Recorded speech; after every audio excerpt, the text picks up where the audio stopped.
Imagine stepping away from your desk for a quick coffee, and in that brief moment of inactivity, a ghost just hijacks your keyboard. Yeah, literally a ghost. Right. It opens your WhatsApp desktop app, searches through your private messages for specific keywords, and quietly steals the results all before you even sit back down. It's terrifying. It really is. Anyway, welcome back to Cyber Mornings Daily. This is our deep dive into the stack of cybersecurity research, threat intel, and, technical briefings you've shared with us. And we've got a lot to get through today. We do. Our mission today is to cut through the noise and deliver a really concise, high-signal briefing squarely focused on defender actions. So what you can actually do about this stuff. Exactly. And we're going to introduce 3 major active threats covered in today's source material, right? So we have a critical WordPress plugin vulnerability, a massive cybercrime botnet built on compromised websites, and an ongoing campaign hijacking thousands of IoT security cameras. It's a busy week for defenders, for sure. Seriously. So, okay, let's unpack this. Well, the setup for today's deep dive really highlights a central theme. How attackers exploit neglected infrastructure. Whether that's an outdated website or a forgotten security camera on the side of a building. And more importantly, what you can do to shut them down. Right, because to understand how these massive botnets are built, we first need to look at how attackers actually get their foot in the door. Yeah, the initial entry point. Right. And we have to start with the most ubiquitous web platform in the world, which is WordPress. We always come back to WordPress, don't we? We really do. But specifically today, it's about the Elementor Pro vulnerability. Right, tracked as CVE 2026-32475. And this one's bad. It carries a CVSS score of 9.0 out of 10. Which is basically red alert. Exactly. It's an unauthenticated remote code execution flaw, and it's located inside the Forms module, specifically tied to how the software handles file uploads. And the technical mechanism here is, well, it's just wild, because we aren't talking about some highly complex memory corruption issue, where attackers are manipulating CPU registers or whatever. No, not at all. It's a fundamental logic failure in how the application processes sequential data. Yeah, so when a user interacts with a file upload field, like say you're attaching a resume to a job application, or maybe a receipt to a support ticket. Right. The Elementor system is supposed to execute 2 distinct steps. First, it validates the file type to ensure someone isn't, uploading a malicious script. Obviously. And then second, it physically moves that file from a temporary holding directory to a public-facing directory on the server. But the critical error here is how they actually coded that sequence, right? Yeah, the code relies on 2 separate processing loops to handle those steps. And crucially, those loops handle empty file entries completely differently. Wait, empty entries, uploading nothing. Basically, yeah. An attacker can manipulate their HTTP upload request to submit 2 file parts for the exact same field. And by doing this, they submit an empty entry that completely breaks the logic of the first loop. The validation loop. Right. The validation loop sees the empty entry, gets confused, and essentially skips its blocklist check entirely. Oh, wow. But the second loop, which is responsible for moving the file, still happily processes the rest of the payload. It just takes the attacker's malicious PHP file and drops it directly into a public directory. So I was thinking about this earlier. It's basically like a nightclub with 2 bouncers, right? Okay, I like this. Right. So the first bouncer checks IDs. But if you walk up with a totally blank ID card, the first bouncer just gets confused and kind of steps aside. Yeah, totally frozen. Exactly. But then the second bouncer, who just manages the VIP line, assumes the first guy already checked you.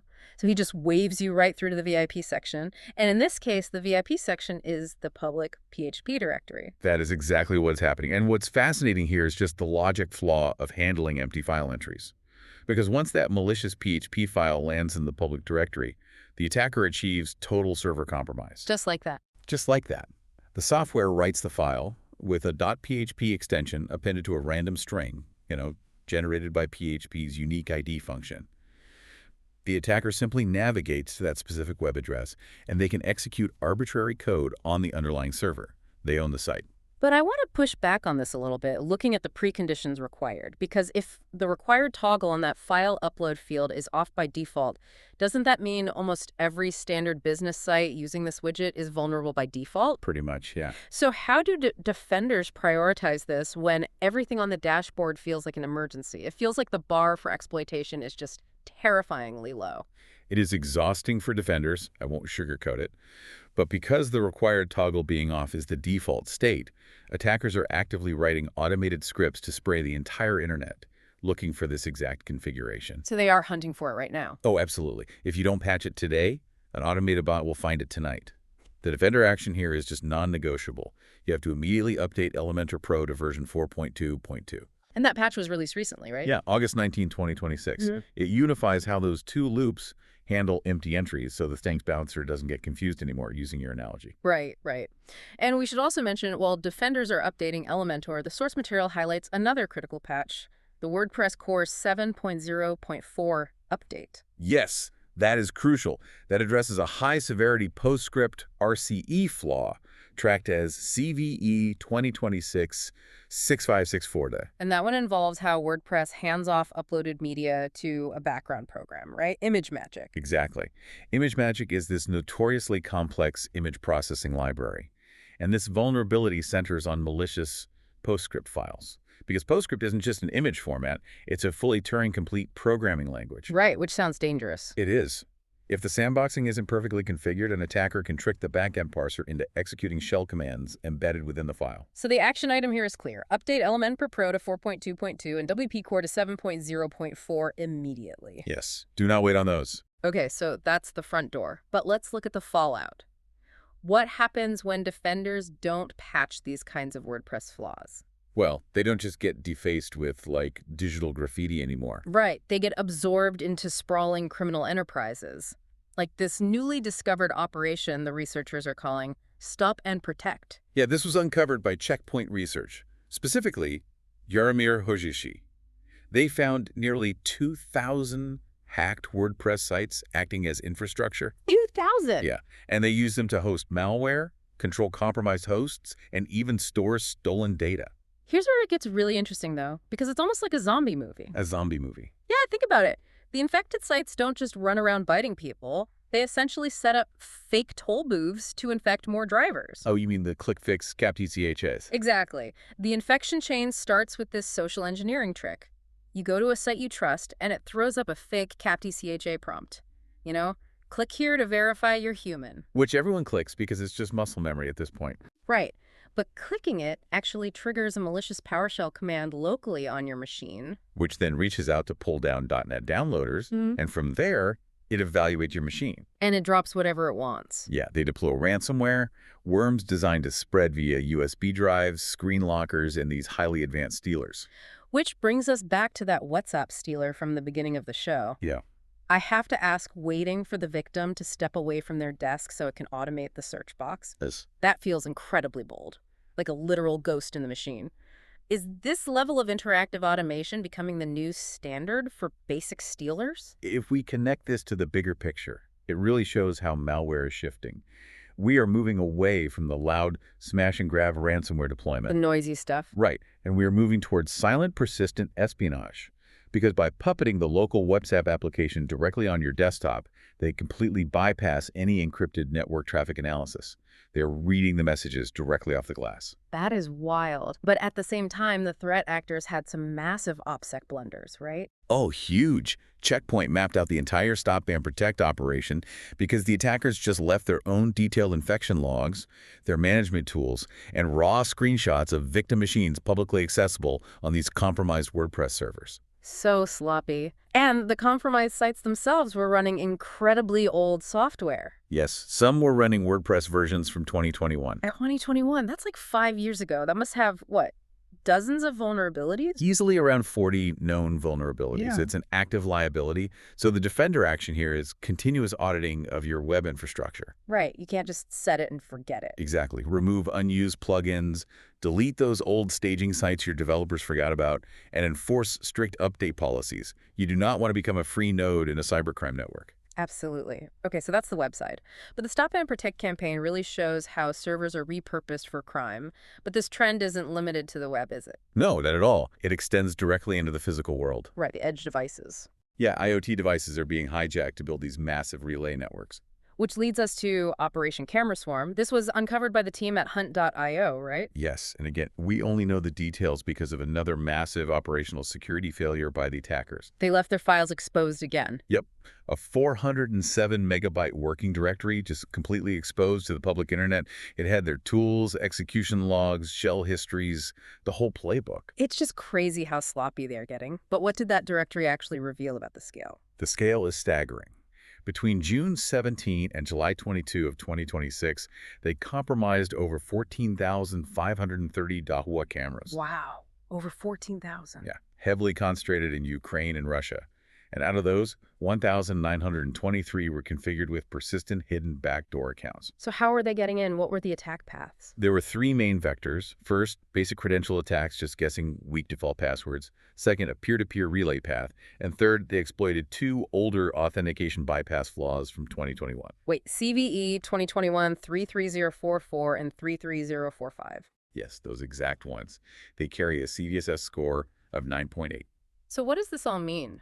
I mean, using a 2021 vulnerability in 2026, it's like a thief using a skeleton key that the lock manufacturer officially recalled 5 years ago, but nobody actually bothered to change the physical locks on their doors. That's a perfect way to put it, honestly. But it makes me want to push back on the state of IoT security in general, because if these 2021 CVEs are still on CISA's known exploited vulnerabilities list in August 2026, are defenders completely asleep at the wheel when it comes to physical security devices? This raises an important question about the whole life cycle of IoT.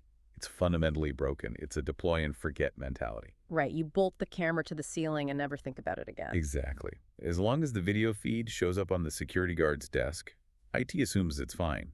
But these are fully functional, internet-connected Linux computers. And what about that second vector you mentioned, the P2P relay paths? Because that sounds like it skips authentication entirely. It does.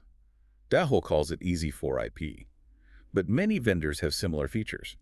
It's designed for convenience, so a business owner can view camera feeds from a mobile app without IT having to configure complex port forwarding. So it just automatically punches a hole through the corporate firewall from the inside out? Yes. It reaches out to a vendor-controlled cloud server, and if an external attacker has a valid serial number for a camera, they can interface with that cloud server and establish a direct relay path back to the device. That is wild. It's like building a secure bank vault, but then installing a two-way pneumatic tube that runs directly from the inside of the vault out to the public sidewalk just for convenience. Exactly.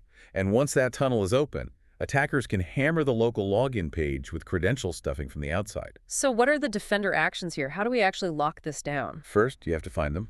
Conduct a thorough inventory. You need to know what IoT devices are on your network. Right. Then install fixed, up-to-date firmware.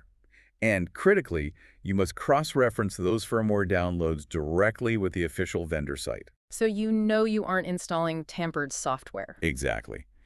And finally, you have to log into the administrative settings and disable that P2P functionality entirely if it is not absolutely strictly required. Close the pneumatic tube. Yes. If you don't need cloud access from a mobile app, turn it off. Close that tunnel. Okay, so we've covered a massive amount of ground today. And the through line here is undeniable, right? Neglected infrastructure is the primary playground for modern threat actors. Without a doubt. So just to wrap up the high signal takeaways for defenders today, patch your WordPress forms, specifically Elementor Pro, to close that double loop logic flaw. Yep, get that done today. Right, and audit your web infrastructure for old unpatched sites so you don't end up hosting a StopAndProtect node. And finally, lock down your edge IoT devices by updating firmware and disabling those P2P relays. It's all about shrinking that attack surface. Exactly. But I want to end with a lingering thought for you to ponder based on these sources.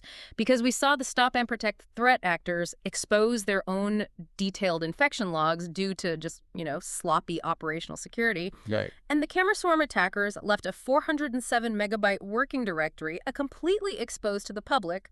So if the attackers are getting this sloppy and mismanaging their own infrastructure this badly, what does it say about our corporate defenses that they are still succeeding on such a massive global scale? Well, a tough pill to swallow.